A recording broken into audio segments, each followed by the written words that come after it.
Hello guys, welcome to my channel educated India. मेरा नाम है फिरोज सैफ़ी और आज हम पढ़ने वाले हैं क्लास 11th की पॉलिटिकल साइंस के चैप्टर नंबर 4 कार्यपालिका, जो कि आपका सेकंड टर्म में फर्स्ट चैप्टर है। और चलिए शुरू करते हैं। तो पहला हमारा जो टॉपिक है वो है लोकतंत्र में सरकार को तीन अंगों में बांटा गया है। यानी कि डेमोक्रेसी में जो गवर्नमेंट होती है वो तीन पार्ट में डिवाइड होती है। पहला है विधायिका, दूसरा है न्यायपालिका और तीसरा है कार्यपालिका।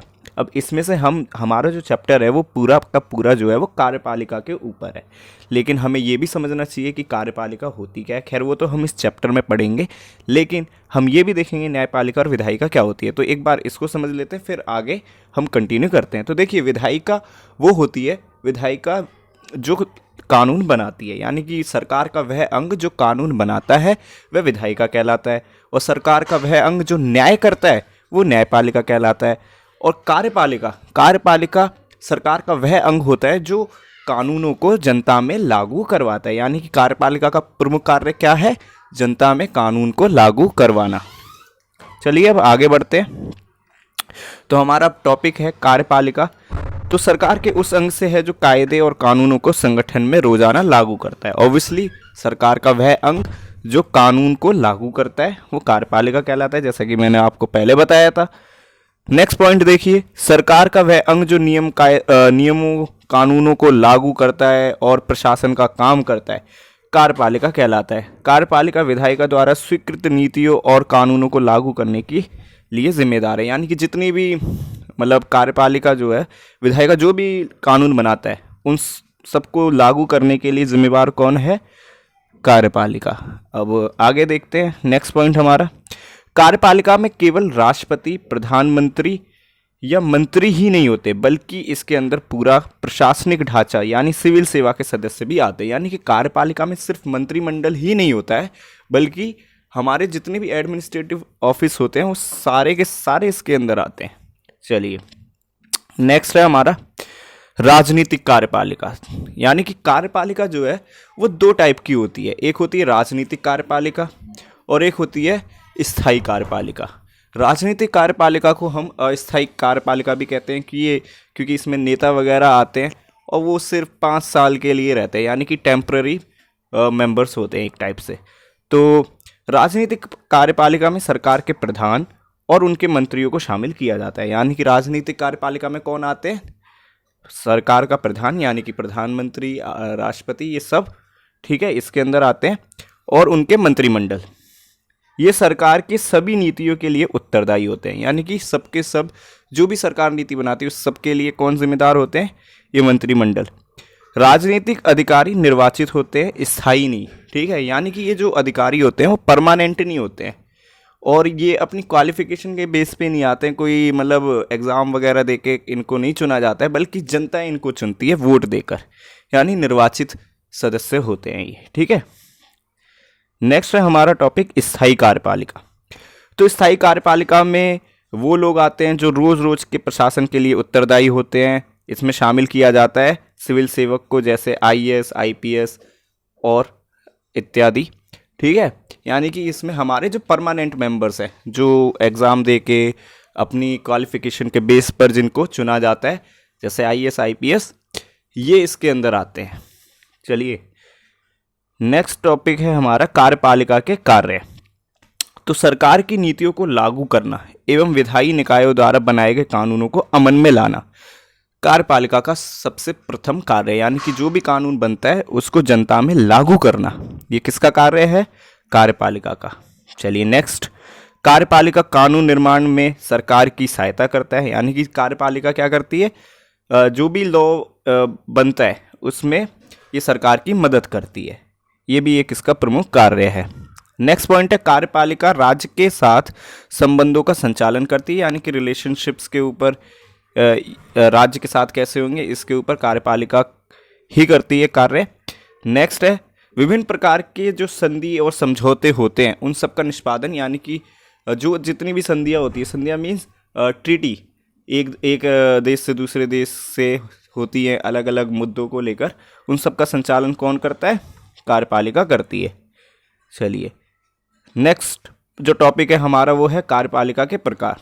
तो देखिए यहाँ पर ये नाम लिखे हुए हैं, विश्व में अलग अलग नामों से इसको जाना जाता है, जैसे वास्तविक कार्यपालिका ब्रिटेन और भारत में, नाम मात्र की कार्यपालिका भारत और पीएस व ब्रिटेन, ठीक है, एकल कार्यपालिका यूएस और बहुल कार्यपालिका स्विट्जरलैंड। तो ये तो बस नाम है, हम इनको स्किप करते हैं, ये मैंडेटरी नहीं है, आगे हम पढ़ते हैं। ये हमारा इम्पोर्टेंट है, यहाँ पे हम व्यवस्था देखेंगे। तो all over the world 3 type की हमको एग्जीक्यूटिव यानी कि कार्यपालिका देखने को मिलती है। पहली है अध्यक्षात्मक कार्यपालिका। अब ये क्या होता है इसको समझते हैं। अध्यक्षात्मक व्यवस्था में राष्ट्रपति देश और सरकार दोनों का प्रधान होता है, यानी कि इस टाइप की जो कार्यपालिका होती है उसमें राष्ट्रपति जो होता है वो सबसे ज़्यादा महत्वपूर्ण सदस्य होता है या पद होता है, ठीक है। और इस व्यवस्था में सिद्धांत और व्यवहार दोनों में ही राष्ट्रपति का पद बहुत शक्तिशाली होता है, यानी कि बहुत ही पावरफुल पोस्ट होती है अध्यक्षात्मक कार्यपालिका में राष्ट्रपति की। अमेरिका, ब्राज़ील और लैटिन अमेरिका के कई देशों में ये व्यवस्था पाई जाती है। किन किन देशों में? यूएस में है ये, ठीक है, ब्राज़ील में भी है, और साथ ही साथ पूरा जो दक्षिण अमेरिका है उसके कई देशों में ये व्यवस्था हमको देखने को मिलती है। चलिए नेक्स्ट पॉइंट है, अमेरिका में अध्यक्षात्मक व्यवस्था है और कार्यकारी शक्तियाँ राष्ट्रपति के पास होती हैं। तो हमारा जो यूएसए है, जो कि दुनिया की सबसे पावरफुल कंट्री है, वहाँ पे कौन सा सिस्टम है? आपका प्रेसिडेंसी सिस्टम, यानी कि अध्यक्षात्मक कार्यपालिका। चलिए नेक्स्ट, संसदीय व्यवस्था क्या होता है इसको देखते हैं। तो संसदीय व्यवस्था में प्रधानमंत्री सरकार का प्रधान होता है। इस व्यवस्था में एक राष्ट्रपति या राजा या क्वीन हो सकती है, जो कि नाम मात्र के प्रधान होते हैं, यानी कि राष्ट्रपति जो होता है वो देश का प्रमुख होता है, और प्रधानमंत्री जो होता है वो किसका प्रमुख होता है? सरकार का प्रमुख होता है। ऐसी व्यवस्था हमको कई देशों में देखने को मिलती है। इसमें थोड़े से बदलाव हैं, जैसे Bharat, Germany, Italy, Japan, England और पुर्तगाल, इन देशों में हमको संसदीय कार्यपालिका देखने के लिए मिलती है। चलिए आगे देखते हैं।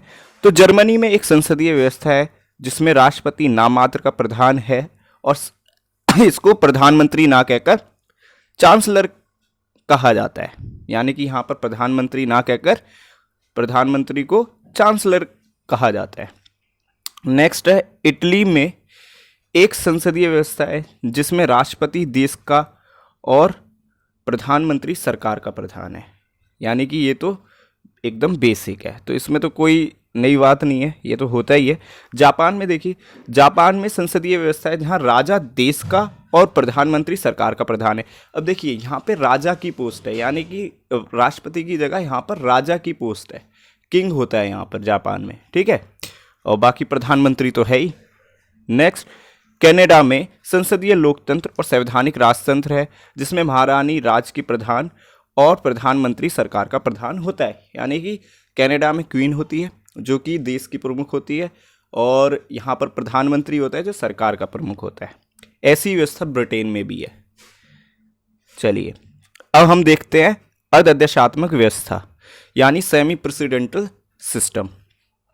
तो अर्ध-अध्यक्षात्मक व्यवस्था में राष्ट्रपति और प्रधानमंत्री दोनों होते हैं, लेकिन इसमें राष्ट्रपति को दैनिक कार्यों के संपादन में महत्वपूर्ण शक्तियाँ प्राप्त हो सकती हैं, जैसे फ्रांस, रूस और श्रीलंका में ये व्यवस्था हमको देखने के लिए मिलती है।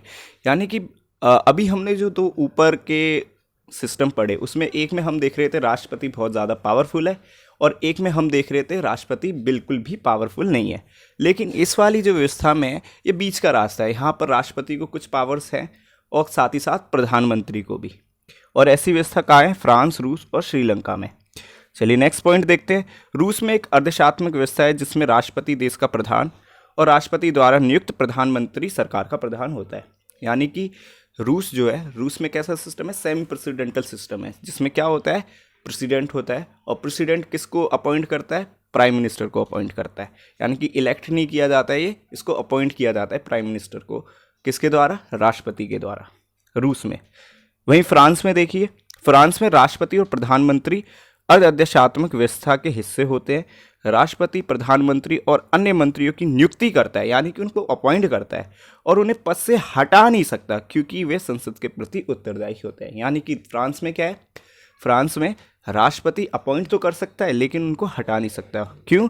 क्योंकि वो संसद के प्रति उत्तरदायी होते हैं। तो गाइज आज के लिए इतना ही चैप्टर काफ़ी है। हमारे जो सोशल मीडिया हैंडल्स हैं आप वहाँ पर हमको ज्वाइन कर सकते हैं, जैसे हमारा एजुकेटेड इंडिया 555 करके इंस्टा पे पेज है, आप उसको फॉलो करें। वहाँ पे आपको जीके के क्वेश्चंस और टॉप 10 जो सीरीज़ होती है वो आपको देखने के लिए मिल जाएंगी।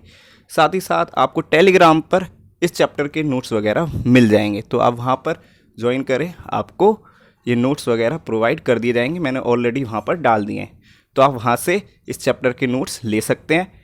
इसी के साथ इस वीडियो को हम यहीं पर समाप्त करते हैं। चैनल को सब्सक्राइब कीजिए, वीडियो को शेयर कीजिए। Thank you for watching.